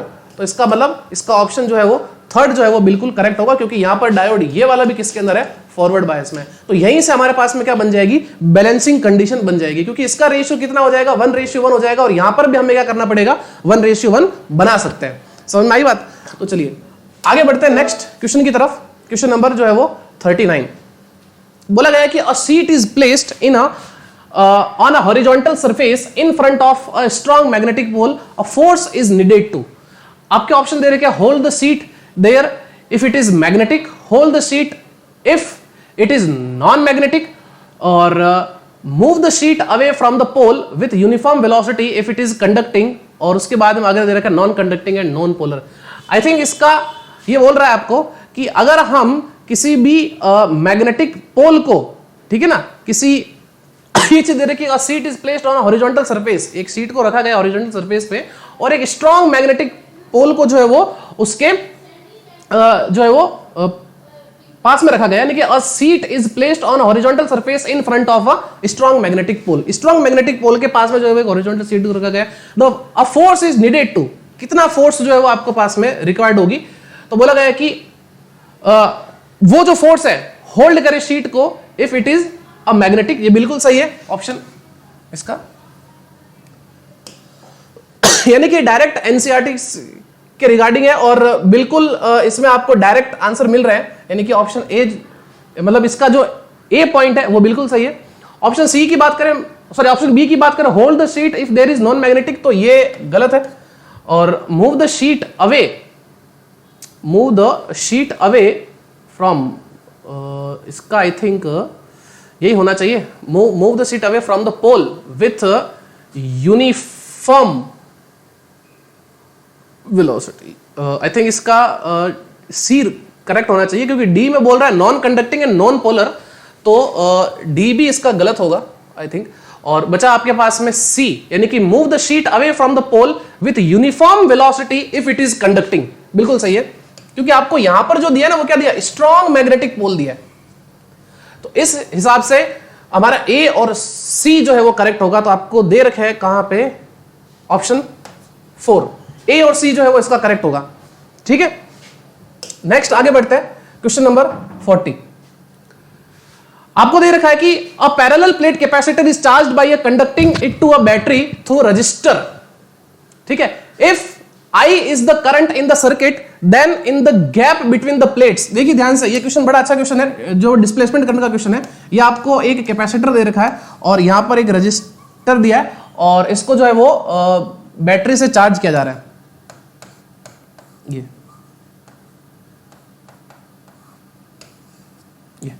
ये रजिस्टेंस दे रखा है। ठीक है, अब बोला गया कि displacement current of magnitude equal to I flows in the direction opposite to that of I. अब ध्यान से देखिए, जब डिस्प्लेसमेंट करंट की बात करते हैं तो रजिस्टर से जो करंट पास करेगी वो कौन सी होगी, वो कंडक्शन करंट होगी, और यहां जो करंट पास करेगी वो इसके बीच में, इस गैप के, कैपेसिटर वाले गैप के बीच में, वो कौन सी होगी, डिस्प्लेसमेंट करंट होगी। और डिस्प्लेसमेंट करंट की अगर अपन बात करें तो इसके फॉर्मूले आपको पता होना चाहिए। एक तो होता है C DV by D T, और एक आपने पढ़ा है I D is equal to epsilon not D phi upon D T, D phi upon D T. यहां फ्लक्स, इलेक्ट्रिक फ्लक्स की बात कर रहे हैं, तो ये हमारे पास में डिस्प्लेसमेंट करंट है। अब क्या बोला गया है कि देखो क्वेश्चन क्या कह रहा है कि a parallel plate capacitor is charge by connecting it to a battery, battery से कनेक्ट कर दिया, ठीक है, थ्रू अ रजिस्टर, रजिस्टर के साथ में। If I is the current in the circuit then in the gap between the plates. तो option देखो फर्स्ट क्या कर रहा है कि displacement current of magnitude equal to I flows in the opposite direction. ये गलत है, क्योंकि डिस्प्लेसमेंट करंट और जो आपके पास में कंडक्शन करंट है, दोनों मिलकर जो हमारे पास में क्या होगी, टोटल करंट होगी एक तरीके से, क्योंकि कंटिन्यूटी को बनाए रखने के लिए आईसी और आईडी क्या होने चाहिए, बराबर होने चाहिए। तो इसका मतलब ये तो क्या हो जाएगा, गलत हो जाएगा। ऑप्शन सेकंड क्या कह रहा है, displacement current of magnitude greater than I but can be in any direction, ये भी नहीं हो सकता। और there is no current, current ऐसा, ये गलत है। Displacement current of magnitude equal to I flows in the same direction as I, बिल्कुल सही। इन्होंने यहां पर कंडक्शन करंट को क्या बोल दिया, इन्होंने यहां पर आई बोल दिया। और कंडक्शन करंट, और अपन यहां अगर अपन बात करें क्वेश्चन के अंदर, तो वो क्या दे रखा है, आई दे रखा है। तो बोला है कि कंडक्शन करंट जो है वो उसका मैग्नीट्यूड, यानी कि displacement current of magnitude equal to I flows in the same direction as I, यानी कि डिस्प्लेसमेंट करंट जो फ्लो करे उसका मैग्नीट्यूड जो है वो आई के डायरेक्शन में होगा, बिल्कुल सही है। बाकी ये दोनों ऑप्शन में कह रहा है कि अपोजिट है, तो गलत है। और बोल रहा है कि डिस्प्लेसमेंट करंट का मैग्नीट्यूड ज्यादा है, तो ज्यादा हो नहीं सकता, क्योंकि कंटिन्यूटी को बनाए रखना है। तो अब आपको ये बात समझ में आ गई होगी, तो मोटे मोटे तौर पर इस चीज को समझ लेते हैं। क्या मैं कहना चाहता था कि जब डिस्प्लेसमेंट करंट की बात करते हैं तो ये क्या होती है, इस पैरेलल प्लेट कैपेसिटर के गैप में जो है वो फ्लो करती है। तो कंटिन्यूटी को बनाए रखने के लिए डिस्प्लेसमेंट करंट और कंडक्शन करंट क्या होनी चाहिए, बराबर होनी चाहिए। पहला तो थर्ड ऑप्शन कह रहा है देयर इज नो करंट, ये तो गलत हो गया। डिस्प्लेसमेंट करंट का मैग्नीट्यूड जो है वो, ये जो कंडक्शन करंट है जिसको इन्होंने आई बोला है, उसके अपोजिट डायरेक्शन में होता है, तो ये भी नहीं हो सकता। और यहां पर आपके पास में इक्वल है, सेम डायरेक्शन जिस तरफ आई फ्लो कर रही है, तो यही इसका आंसर होगा। चलिए नेक्स्ट आगे बढ़ते हैं। क्वेश्चन नंबर 41, बहुत ही आसान सा क्वेश्चन दिया ये। A small telescope has an objective focal length, वो कितना दिया आपको, ऑब्जेक्टिव लेंस की आपको जो है फोकल लेंथ दे रखी है, FO की वैल्यू दे रखी है, वो दी आपको कितना 140 सेंटीमीटर, और FE आईपीस दे रखा कितना 5 सेंटीमीटर। अब बोला गया कि the magnifying power of the telescope for viewing a distant object. अब देखिए यहां पर क्वेश्चन को थोड़ा सा और करेक्ट किया जा सकता था, क्योंकि यहां पर जब अपन बात करते हैं इमेज की तो वहां पे दो केस बनते हैं, एक तो बनता है least distance of distinct vision पे, और एक बनता है हमारे पास में इनफाइनाइट पे। तो इनफाइनाइट वाला कौन सा होता है, जनरल केस होता है एक तरीके से, इसको अपन रिलैक्स केस भी बोलते हैं, तो हम वही लेके चलेंगे यहां पे। तो मैग्नीफाइंग पावर क्या हो जाएगा उसके लिए, FO अपॉन FE, यानी कि इमेज की अगर अपन बात करें, यानी कि इमेज कहां पर बन रही होगी, इनफाइनाइट पे बन रही है, तो FO कितना दे रखा है 140 अपॉन में कितना 5, 140 अपॉन 5, तो कितना हो जाएगा ये कितना बचेगा ऐसे 4 0 8 5 40, तो कितना आ जाएगा आपके पास में 28, तो इसका आंसर जो है वो 4 हो जाएगा। चलिए नेक्स्ट आगे बढ़ते हैं, क्वेश्चन नंबर 42। बहुत ही सिंपल सा क्वेश्चन दिया गया है, लेकिन थोड़ा ध्यान रखना पड़ेगा हमें। द वेलोसिटी टाइम ग्राफ, आपको क्या दे रखा है यहां पर, वेलोसिटी टाइम ग्राफ दिया है, ठीक है। अब देखो यहां पर जो ये स्लोप है वो कैसी, देखो यहां जो एंगल बन रहा है ये थीटा, और यहां देखो ये आपके पास में ये थीटा, तो ये तो क्या हो गया, ये ग्रेटर देन 90 हो गया यहां पे, और यहां अपन बात करें तो ये क्या हो गया, ये लेस देन 90 हो गया, और ये तो क्या हो गया एक तरीके से कांस्टेंट वेलोसिटी। तो देखिए वेलोसिटी यहां पर कांस्टेंट है, यहां पर वेलोसिटी क्या है, कांस्टेंट, तो वेलोसिटी कांस्टेंट है, तो इसका मतलब एक्सेलरेशन कितना होना चाहिए, 0 होना चाहिए। तो देख लेते हैं किस ऑप्शन में आपके पास में एक्सेलरेशन 0 दिया है। तो देखिए यहां पर एक्सेलरेशन मिल रहा है, ये नहीं हो सकता, इस जगह पर भी एक्सेलरेशन कांस्टेंट तो है ही नहीं, तो ये भी नहीं हो सकता। उस तरीके से देखो यहां पर इस जगह पर एक्सेलरेशन कुछ आ रहा है, लेकिन यहां देखिए इस जगह पर ये एक्सेलरेशन क्या हो गया, यहां पर 0 हो गया। अब देखिए यहां पर स्लोप क्या है, पॉजिटिव, क्योंकि थीटा क्या लेस देन 90, जब थीटा है ना, ये चीज बता रखिए, अगर आपके पास में ग्राफ ऐसे दे रखा है तो स्लोप क्या होगी, पॉजिटिव, अगर ऐसे दे रखा है आपके पास में ग्राफ तो स्लोप क्या होगी, निगेटिव, और ऐसे दे रखा है तो स्लोप क्या होगी, 0। तो जब आपके पास में ऐसे दिया है स्लोप क्या है पॉजिटिव, तो एक्सेलरेशन भी क्या आएगा, पॉजिटिव आएगा। तो ये एक्सेलरेशन क्या दे रखा है आपके पास में, देखो ये पॉजिटिव एक्सेलरेशन दे रखा है, और ये क्या दे रखा है, नेगेटिव एक्सेलरेशन दे रखा है। इसका मतलब इसका ऑप्शन ए जो है वो क्या हो जाएगा, करेक्ट हो जाएगा। ठीक है, आगे बढ़ते हैं बच्चों। नेक्स्ट हमारे पास में अगला question, a metallic bar of young modulus and coefficient of linear thermal expansion आपको दे रखा है, लेंथ दे रखी है, एरिया ऑफ क्रॉस सेक्शन दे रखा है, और उसको हीट किया गया है 0 से 100 डिग्री सेल्सियस विदाउट एक्सपेंशन और bending. The compressive force developed in it, यानी कि थर्मल स्ट्रेस वाला है, और आपको सीधा सा फॉर्मूला आपको पता होना चाहिए। यहां पर थर्मल क्या नाम, थर्मल जो स्ट्रेस के लिए हम यहां पर लिखते हैं F is equal to A Y alpha delta T.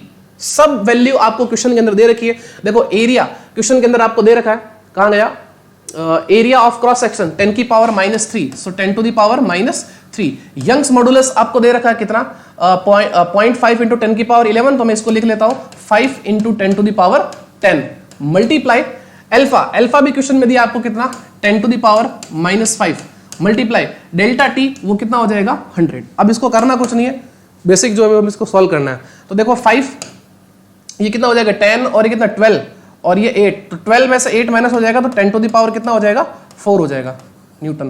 तो 5 into 10 to the power 4, 5 into 10 to the power 3, ये हो नहीं सकता, हाँ ये हो सकता है बिल्कुल, इसको अपन लिख सकते हैं ना 50 into 10 to the power 3 newton. तो इसका मतलब इसका ऑप्शन 4 जो है वो क्या हो जाएगा, करेक्ट हो जाएगा। ठीक है बच्चों, चलो आगे बढ़ते हैं। नेक्स्ट, चलिए ये एसी का क्वेश्चन आ चुका है, ये सवाल जो है वो हमारा एसी का सवाल है, ठीक है ना। देखो क्या दे रखा है आपको, a 10 microfarad capacitor is connected to a 210 volt and 50 hertz and so on figure the peak current in the circuit। तो पीक करंट क्या हो जाएगी, formula I not is equal to V not upon XC, सीधा ये formula हो जाएगा, V is equal to IR, तो I is equal to V not upon XC। V not क्या होता है, पीक वोल्टेज होता है, हमें ये दे रखा है ये कौन सा RMS है, तो क्या हो जाएगा पीक वोल्टेज क्या हो जाएगा V RMS, यानी कि 210 और मल्टीप्लाई कितना √2, और XC बराबर क्या होता है 1 अपॉन ओमेगा C। तो ओमेगा C ऊपर चला जाएगा, ओमेगा की वैल्यू जो है वो आपको यहां से मिल जाएगी, समझ में आ रही बात, ओमेगा की वैल्यू क्या होगी आपको यहां से मिल जाएगी, और ओमेगा बराबर क्या होता है 2 पाई f। सो 2 और ये आपके पास में हो जाएगा कितना पाई इंटू एफ। फ्रीक्वेंसी आपको दे रही है कितनी 50 हर्ट्ज मल्टीप्लाई। उसके बाद में सी कैपेसिटर कितना दिया 10 माइक्रोफेरेड। सो ये आपके पास में हो जाएगा 10 इंटू 10 टू द पावर -6। अब इसको आपको क्या करना है सॉल्व करना है। सॉल्व करने पे हमारे पास में जो आंसर आता है वो आता है 0.93। इसको हमने कैलकुलेट कर लिया है तो 0.93 इसका जो है वो क्या हो जाएगा आंसर हो जाएगा। ठीक है, आप भी एक बार चेक कर लेना इसको कैलकुलेट करके। चलिए नेक्स्ट बढ़ते हैं हम आगे अगले क्वेश्चन की तरफ। चलिए देखिए अब इस क्वेश्चन को आपको दे रखा है कि दो हीटर दे रखे हैं ए और बी जिनकी पावर रेटिंग आपको दे रखी है 1 किलोवाट एंड 2 किलोवाट। सबसे पहले उनको जो है वो सीरीज में कनेक्ट किया गया और उसके बाद में जो है वो इनको पैरेलल में कनेक्ट किया गया है। तो आपको इनकी आउटपुट पावर का रेशियो जो है वो आपको बताना है क्या होगा। तो ध्यान से देखिए यहां पर दो हीटर की आउटपुट पावर का रेशियो बताना है, यानी कि एक तो सीरीज और पैरेलल का, ये आपसे जो है वो पूछा गया है। समझ में आ रही बात। और अगर अपन बात करें यहां पर और कुछ चीज दे नहीं रखी है तो अगर अपन की रेजिस्टेंस की बात करें तो रेजिस्टेंस क्या हो जाएगा यहां पर V²/P हो जाएगा। रेजिस्टेंस क्या हो जाएगा V²/P हो जाएगा। तो अपन अब क्या करते हैं कि इनका सीरीज में रेजिस्टेंस क्या था और पैरेलल में रेजिस्टेंस क्या था उसकी थोड़ी सी बात कर लेते हैं। तो जब अगर अपन इसको सीरीज में जोड़ेंगे तो इनकी पावर क्या हो जाएगी एक तरीके से रेजिस्टेंस की प्रोपोर्शनल हो जाएगी। और यहां पर अगर अपन पैरेलल की बात करेंगे तो वो क्या हो जाएगी इनवर्सली प्रोपोर्शनल हो जाएगी किसकी, क्योंकि V क्या हो जाएगा एक तरीके से यहां पर सेम हो जाएगा। अब सीरीज में अपन यहां पर बात करें तो वो हो जाएगा आपके पास में एक तरीके से कितना ये दे रखा है 1 किलोवाट एंड 2 किलोवाट। कितना दे रखा है 1 किलोवाट एंड 2 किलोवाट। तो इसका रेजिस्टेंस कितना हो गया, यहां अगर अपन पावर की बात करें तो इसका रेजिस्टेंस पहले वाले का कितना हो गया K मान लेते हैं और इसका कितना हो जाएगा आपके पास में जो है वो K/2 हो जाएगा, क्योंकि यहां पर क्या है ये इनवर्सली प्रोपोर्शनल है। तो यहां पर अपन जोड़ देते हैं तो ये कितना हो जाएगा K + K/2, यानी कितना आ गया आपके पास में 3K/2। और यहां अगर अपन बात करें तो वो हो जाएगा K × K/2 divided by K + K/2, तो कितना हो जाएगा 3K/2। तो यहां से एक K से एक K कैंसिल आउट कर लेते हैं और यहां से आपके पास में 2 से ये 2 कैंसिल आउट हो जाएगा। तो कितना आ जाएगा हमारे पास में यहाँ पे K/3 आ जाएगा।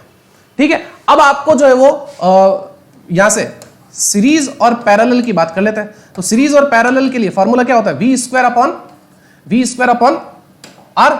और R आपके पास में यहां पर कितना दिया है सीरीज में 3K/2 डिवाइडेड बाय ये कितना हो जाएगा V² डिवाइडेड बाय K/3। तो यहां से V² से V² कैंसिल आउट हो जाएगा, K से K चला जाएगा। समझ में आ रही बात। और 2 चला जाएगा ऊपर और 3 कितना हो जाएगा 9। तो रेशियो कितना आ जाएगा हमारे पास में यहां पर 2:9। तो थोड़ा सा अच्छा क्वेश्चन नहीं है, इसको आपको ढंग से और ध्यान से करना था। ठीक है, तो आंसर होगा इसका 2:9। नेक्स्ट आगे बढ़ते हैं अगले क्वेश्चन की तरफ। अगला क्वेश्चन है हमारे पास में अ फोर्स डिफाइंड बाय, ये आपका यूनिट एंड डायमेंशन का क्वेश्चन आ चुका है।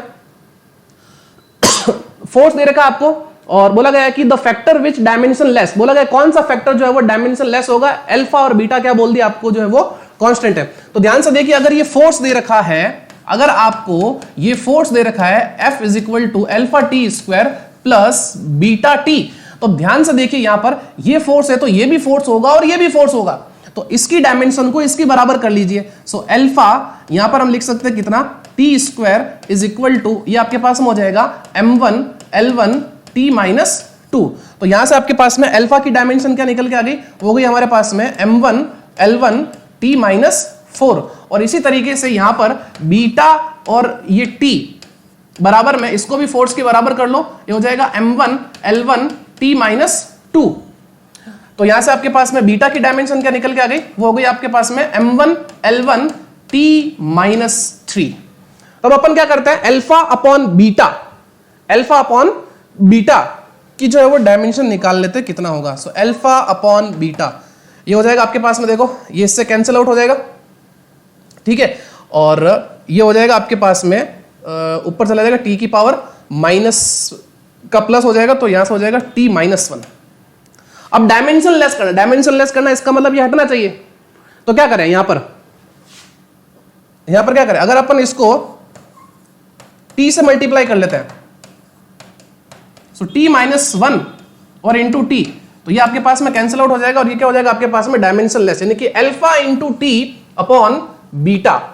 कौन सा ऑप्शन में ये रहा, तो इसका फोर्थ ऑप्शन जो है क्या हो जाएगा करेक्ट हो जाएगा। बहुत ही आसान सा क्वेश्चन नहीं है। चलो नेक्स्ट क्वेश्चन पे चलते हैं। 47 बोला गया है कि the property which is not of an electromagnetic wave travelling in free space is that. तो देखिए अपने को ऑप्शन जो है वो नॉट पूछा है ना, कौन सा नहीं प्रॉपर्टी है। तो they travel with a speed equal to 1/√μ0, ये बिल्कुल सही है, ये बिल्कुल सही है। They originate from charge moving with uniform speed, ये गलत दे दिया यहां पर। इलेक्ट्रोमैग्नेटिक वेव के प्रोड्यूस होने का सोर्स क्या है? एक्सेलरेटेड चार्ज पार्टिकल है, यानी कि उसकी स्पीड क्या होनी चाहिए या वेलोसिटी क्या होनी चाहिए? चेंज होनी चाहिए। जबकि यहां पर क्या बोल रहे हैं? Moving with uniform speed. चलिए आगे बढ़ते हैं। They are transverse in nature, बिल्कुल सही है। The energy density in electric field is equal to energy density in magnetic field, ये भी सही है। एनर्जी का फॉर्मूला अगर आपको पता होगा, ये होता है half epsilon not E square is equal to B square upon 2μ0। तो ये तो बराबर होता है, तो इसका मतलब ये भी सही है। तो इसका मतलब ऑप्शन हमारे पास में इसके अकॉर्डिंग जो पूछा गया है वो कौन सा हो जाएगा? सेकंड ऑप्शन जो है वो हमारा यहां पर करेक्ट हो जाएगा, जो कि गलत है। समझ में आई बात? चलिए नेक्स्ट आगे बढ़ते हैं अगले क्वेश्चन की तरफ। Question number 48। An iron bar of length L has magnetic moment M. It is bent at the middle of its length such that two arms makes an angle 60 degree. देखो simple सा आपको क्या दिया गया question के अंदर कि एक बार है, ये इसकी पोल स्ट्रेंथ M, इसकी पोल स्ट्रेंथ M और ये लेंथ L ले रखी, तो इसका मैग्नेटिक मोमेंट क्या हो जाएगा? M इंटू L, ये मैग्नेटिक मोमेंट हो गया इसका। अब बोला गया कि इसको 60 डिग्री एंगल पर बेंड कर दिया, यानी कि ये कुछ इस तरीके से हो गया, ये समझिए, ये 60 डिग्री पे हो गया, ये 60 डिग्री। तो ये कितना हो गया?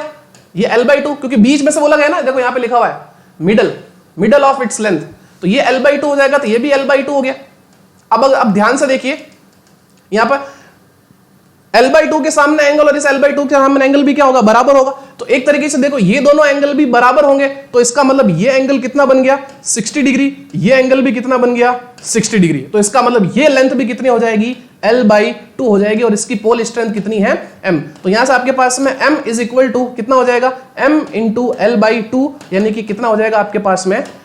M/2। तो M/2 इसका आंसर होगा, यानी कि ऑप्शन 4 जो है वो इसका करेक्ट होगा। चलिए आगे बढ़ते हैं नेक्स्ट क्वेश्चन पे। Question number 49। बोला गया कि if the mass of the bob in a simple pendulum is increase to thrice its original mass and its length. अब देखो ये जो आपको दिया ना यहां पर कि पेंडुलम का मास जो है वो 3 गुना बढ़ गया ओरिजिनल से। पेंडुलम का मास जो है वो कितना? 3 गुना, थ्राइस।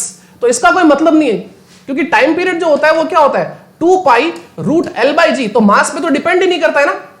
मास पे अगर अपन बात करें तो ये तो डिपेंड ही नहीं करता यहां पर इसका टाइम पीरियड। सिंपल पेंडुलम की बात करना, ये ध्यान रखना, सिंपल पेंडुलम, ठीक है। तो t is equal to 2π√L/g। अब क्या बोला गया? Its length is made half of its original length. Length को कितना कर दिया? हाफ कर दिया। तो लेंथ को अगर हाफ कर दोगे तो नया टाइम पीरियड, लेंथ कितनी हो गई? हाफ हो गई। तो लेंथ अगर हाफ हो गई तो टाइम पीरियड कितना हो गया? t/√2 हो जाएगा। कितना हो जाएगा? क्योंकि यहां पर आपके पास L/2 करोगे, बाकी तो सेम हो जाएगा, कट जाएगा, नहीं कितना हो जाएगा? t/2 हो जाएगा, t/√2 हो जाएगा। अच्छा आगे क्या दिया कि the new time period of oscillation is x/2। कितना हो जाए? यानी कि ये किसके बराबर हो जाए? x/2, ये दे रखा है, ठीक है। It's original time period, original time period कितना? x/2 हो जाए। तो बोला गया कि x की वैल्यू क्या है? तो ध्यान से देखिए, नीचे आपको √2 कब मिलेगा? जब ऊपर आपके पास में कितना होना चाहिए था? इस x की जगह अगर √2 होता है यहां पर, तभी तो आपको कितना मिलेगा यहां पे, क्योंकि √2 से ये 2 √2 टाइम्स कट जाएगा। तो इसका मतलब x की वैल्यू कितनी होनी चाहिए? √2 होनी चाहिए, तभी तो आपको कितना मिलेगा? ये t/√2 मिलेगा। क्वेश्चन में दे रखा है देखो, then the new time period of oscillation is x/2। x/2 किसका? New time period, its original time, ये दे रखा है। समझ में आई बात? New time period of oscillation is x/2 its original time period. तो x/2 हो गया ओरिजिनल टाइम पीरियड का। अब बोला गया इस x की वैल्यू क्या होनी चाहिए? तो ध्यान से देखो, हमारा बन क्या रहा है? t/√2 बन रहा है ना। तो t/√2 बनने के लिए x की वैल्यू क्या होनी चाहिए? तो x की वैल्यू √2 होगी, तभी तो ये 2 जो है वो √2 टाइम्स कटेगा। तो इसका मतलब x की वैल्यू कितनी होनी चाहिए? √2 होनी चाहिए। तो हमारा ऑप्शन नंबर जो है वो 4th इसका जो क्या हो जाएगा? करेक्ट हो जाएगा। चलिए लास्ट क्वेश्चन। अब the minimum energy required to launch a satellite of mass m from the surface of earth of mass m and radius r is circular orbit at an altitude of 2r from the surface of the earth is। अब ध्यान से देखिए, मान लीजिए ये earth surface है, ठीक है, ये इसकी क्या हो जाएगी? रेडियस हो जाएगी। और ये इनिशियल पोजीशन हो गई एक तरीके से, ये इनिशियल है और यहां तक पहुंचा दिया मान लीजिए, ये क्या हो गया आपके पास में, ये फाइनल हो गई। ठीक है, तो इस सरफेस पे पोटेंशियल एनर्जी एक तरीके से वो कितनी होती है हमारे पास में, -GMM अपॉन आर, ये हो जाएगा। और इस सरफेस पे कितना हो जाएगा, -GMM अपॉन 2R, तो 2 और यहां पर हमारे पास में जो R है वो कितना हो जाएगा, R तो ये हो गया और कहां तक लेके चले गए उसको, 2R तक लेके चले गए, तो यानी कि 2R प्लस R, यहां लिख ले तो R प्लस 2R, तो कितना हो गया टोटल हमारे पास में 3R, तो ये हो जाएगा हमारे पास में कितना 3R। अब क्वेश्चन समझिए क्या बोला गया कि the minimum energy required to a satellite of mass m from the surface of earth, यानी कि इस अर्थ के सरफेस से यहां ले जाने के लिए आपको कितनी एनर्जी और चाहिएगी, तो इसका मतलब क्या हुआ, इसमें -GMM अपॉन R में कितनी एनर्जी जोड़े कि आपका आंसर कितना आना चाहिए, -GMM अपॉन में कितना 6R, यहां पर कितना हो जाएगा 6R हो जाएगा। इसको जो है उधर शिफ्ट कर लेंगे, सो E इज इक्वल टू हमारे पास हो जाएगा -GMM upon 6R plus GMM upon R।